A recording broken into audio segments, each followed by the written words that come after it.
umukobwa yanditse ku rubuga nkoranyambaga ngo abagabo bose ni ihene. nuko umwe mu basore babibonye ararakara ahita amubaza ati none se waba wahaye papa wawe ubwatsi? Yesu we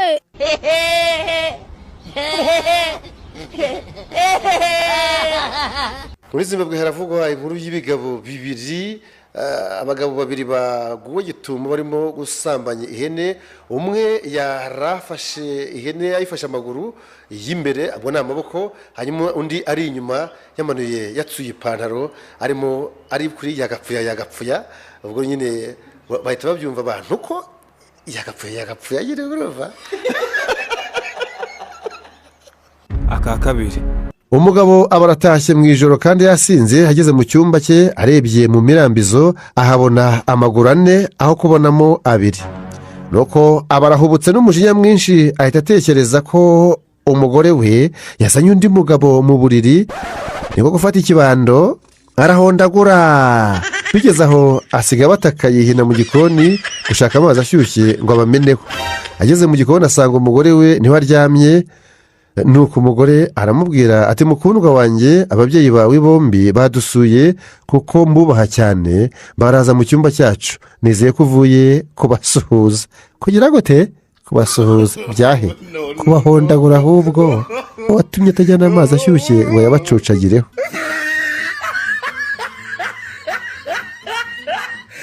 aka gatatu, umuntu yaguze imodoka yanditseho 4x4.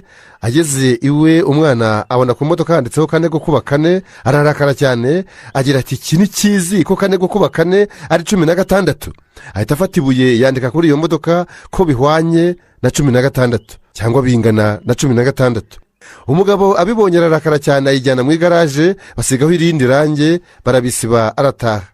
bukeye wa mwana yongeye kubibona arongera yandikaho nibuye ko bingana na 16 cyangwa bihwanye na 16. afite n'uburakari burenze ubwa mbere nibwo yabyandikanye rwose. wa mugabo nyiri imodoka yaje kongera kubona bongeye kumwandikira ku modoka, yigira inama yo kujya kwandikishaho ko bingana na 16 kugira ngo uwo mwana atongera kubyandikishaho ibuye. avuye mu igaraje kubikoresha wa mwana arabibona ahita avuga ati ntubona ko cyamenye ubwenge?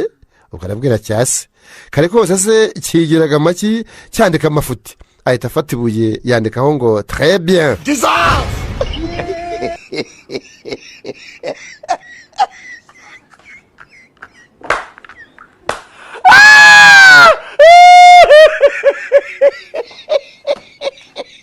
aka kane, umushakashatsi yinjiye mu ishyamba maze akubitana n'intare, akanura amaso, akanura maremare, arakanaguzwa ye, maze arivugisha ati mana yanjye ukore ku buryo intare igutekereza kandi be yarabatijwe.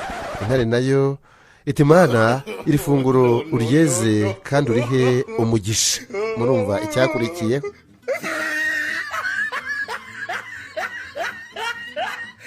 aka gatanu, umugabo yahuye n'undi aramubaza ati ese watangiye kwambara amaherena kuva ryari?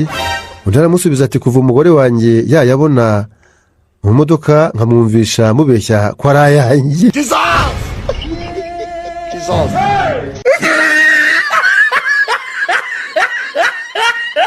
aka gatandatu, umugore ati mfite imyaka 50 ariko hari inshuti yawe ikimbona ko ndi mwiza cyane. umugabo nawe ati wagomba kuba ari Edouard Gasana byaze bikuze.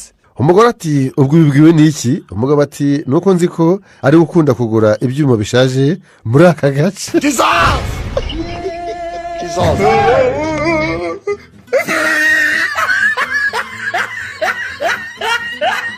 aka karindwi, umukecuru agiye kwa muganga, nuko dogiteri atese mukecuru witwa nde? umukecuru ati nitwa Mukamana.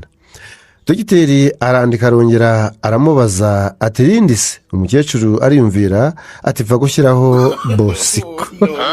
umukecuru Mukamana Bosiko.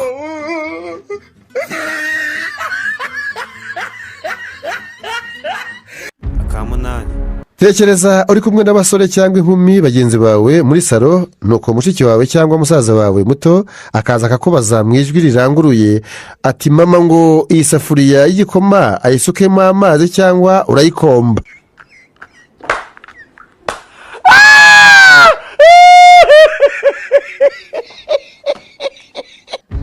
9. umugabo yafashe inuma ngo ajye kuyirya, iramubwira iti reka nkubwire ikintu kimwe nako bitatu hanyuma ubone kundya. icya mbere, ikintu cyakugeze mu ntoki ntikikaguhenda ubwenge ngo ukirekure. icya kabiri, ntukababazwe n'icyo wakoze.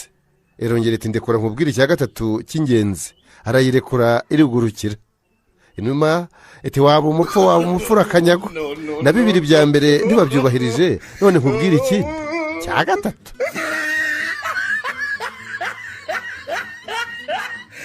aka 10. uyu mugabo we yacanzwe n'amasano maze bamujyana mu kigo cy'abarwayi bo mu mutwe Indera, aha ni mu gihugu cy'u Rwanda. umugabo bamujyanye mu kigo bavuriramo abarwayi bo mu mutwe Indera. rimwe muganga umuvura abonye ko umurwayi atavuga amateshwa nk'abandi, aramubaza atese nkawe n'iki cyatumye bakuzana hano. uwo murwayi ati ndakubwira. aratangira ati nashatse umugore w'umusumbakazi, umugore usanzwe ufite umwana yabyaye ahandi, azana umwana w'umukobwa, bukeye data arongora uwo mukobwa. ubwo umugore wanjye ababaye nyirabukwe wa data kandi ari we sebukwe, nanjye mbambaye sebukwe wa data, nawe ababaye umukwe wanjye. wa mukobwa namushyingiye aba nyirabukwe wa nyina, na nyina ahinduka umukazana w'umukwe we. yarakomeje ati haciye umwaka wa mukobwa abyara umwana w'umuhungu, uwo mwana aba murumuna wanjye, aba n'umwuzukuru wanjye. nanjye nza kubyara umwana w'umuhungu, wa mukobwa data yarongoye aba mushiki we kandi ari nyirakuru.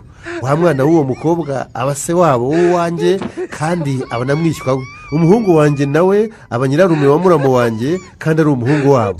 ntunzemo ati none rero ni sebukwe wa data, umuhungu wanjye ni muramu wa data kandi ari umwuzukuru we. byongeye kandi uwo mwana arambyaye kuko ari musaza wa nyirabukwe n'umugore wanjye. umugore wanjye ni nyogokuru kuko ari nyina wa mukadata. nanjye ubwanjye ndi sogokuru wanjye kuko mbyaye mukadata kaba n'umugabo wa nyogokuru. uwo murwayi wo mu mutwe mu gusoza ati narabibatekerereje babonye ari nk'amayobera, banzana hano banyita nyine umurwayi wo mu mutwe. muganga nawe ako kanya kimara kubyumva baravangiwe, bahita bamuha igitanda aho ngaho Indera ajya mu bandi.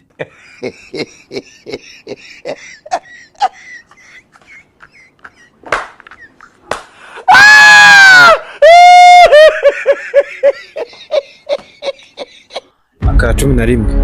umugore ufite indwara yo kwibagirwa vuba we yagiye kwivuza.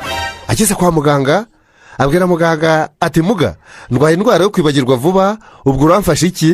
muganga aramusubiza ati bimaranye igihe kingana iki? nyamugore aramwitegereza maze nawe aramusubiza ati muga harya ubwo ninde urwaye? arwaye iki?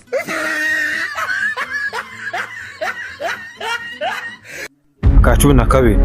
abagabo babiri bagiye gutega imodoka basangira basize, bayibona irenga, mbese amarembera irenga hirya gato, nuko bayirukanka inyuma. bombi bayigezeho umwe muri bo ayurira igenda, undi arasigara, ariko usigaye asigara aseka yatembagaye.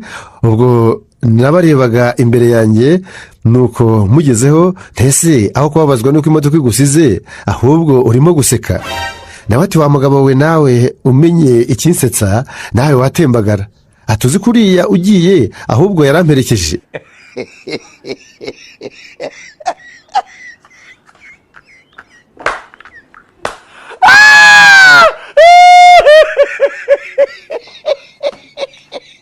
aka 13.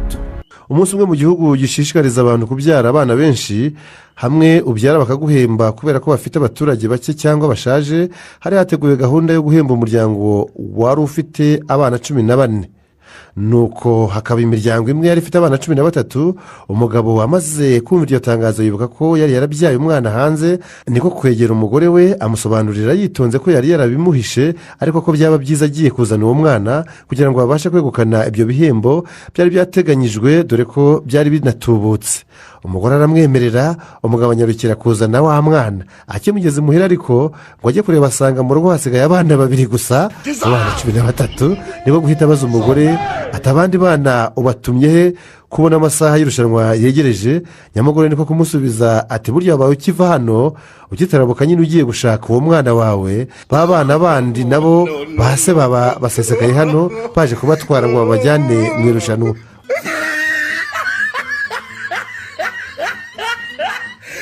aka 14. mwarimu ategura ikizamini yarabajije ati ni irihe tandukaniro riri hagati ya biyoloji na sosiyoloji.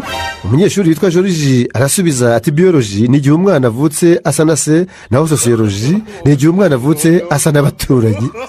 Nayamuha yose rwose nibyo.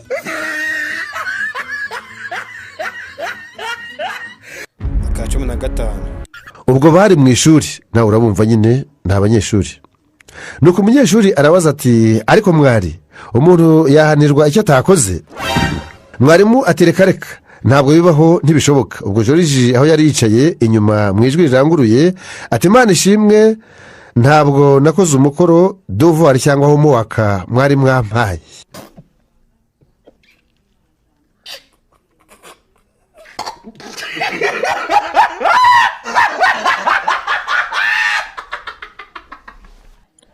Akoze cyane nibwo twabanye paka ino video irangiye. Ndagira ngo uze kumbwira akagushimishije cyane kurusha kandi muri comment.